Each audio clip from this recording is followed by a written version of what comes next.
C'est lorsque l'enfant de Dieu pénètre dans le domaine spirituel par le baptême du Saint-Esprit et que son attention est captivée et retenue par l'action du Saint-Esprit, que le séducteur juge le moment favorable pour une nouvelle intervention et qu'il dresse à nouveau ses pièges sous les pas du croyant. Si l'homme ignore l'enseignement de l'Écriture sur les attributions de la Trinité, obéir à l'Esprit devient son but suprême.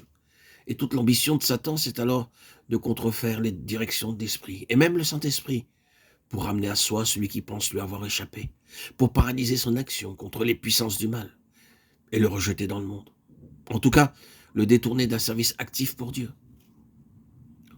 Cette action de l'ennemi est favorisée par l'ignorance du croyant, du monde spirituel qui s'ouvre devant lui, de l'action des puissances mauvaises dans ce domaine, et bien sûr des conditions qui permettent à Dieu d'agir dans l'homme et par l'homme.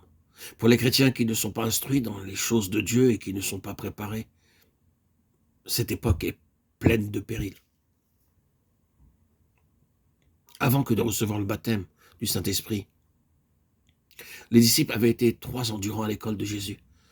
Généralement, le croyant baptisé s'attend à être guidé de façon surnaturelle, parce qu'il ne sait pas comment collaborer avec le Saint-Esprit, ni discerner quelle est la volonté de Dieu, et que d'autre part, il ne sait pas éprouver les esprits, et ignore que les mauvais esprits peuvent contrefaire ce qui est divin. Et comment pourrait-il en être autrement, puisqu'il ignore jusqu'à l'existence des puissances spirituelles mauvaises. Or, il doit pouvoir discerner l'action de l'ennemi, même déguisé en ange de lumière. Satan peut conférer divers dons à ceux qu'il veut perdre, dons de prophétie, des langues, de guérison, lesquels sont la contrefaçon des dons qui accompagnèrent le baptême de la première Pentecôte. Ceux qui sont sur leur garde et ont les yeux ouverts sur les puissances adverses du monde spirituel savent que très peu de croyants peuvent être sûrs de n'obéir qu'à Dieu, et à Dieu uniquement, en se laissant guider de façon surnaturelle. Car tant de facteurs peuvent se placer entre Dieu et l'homme, la pensée, l'esprit, la volonté du croyant lui-même, pour ne rien dire de l'intrusion possible des puissances des ténèbres. Puisque les mauvais esprits peuvent contrefaire Dieu, le Père, le Fils et le Saint-Esprit, il est nécessaire de connaître les règles générales fondamentales de l'action divine pour distinguer entre ce qui est de Dieu et ce qui est de Satan.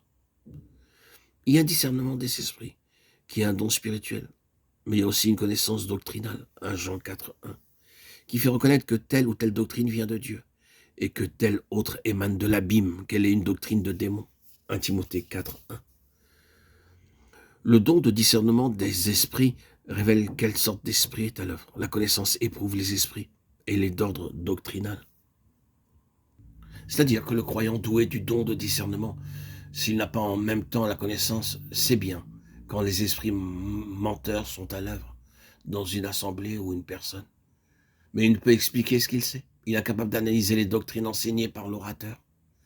Or, le chrétien a besoin d'une double connaissance. Connaissance pour lire les indications de son esprit et connaissance pour éprouver quelle sorte de puissance naturelle est à l'œuvre au sein d'une assemblée.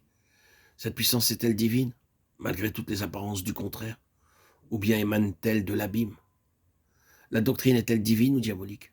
Quelle que soit la subtilité des développements et le vêtement de lumière dont elle se part, il faut pouvoir discerner les marques révélatrices de son origine.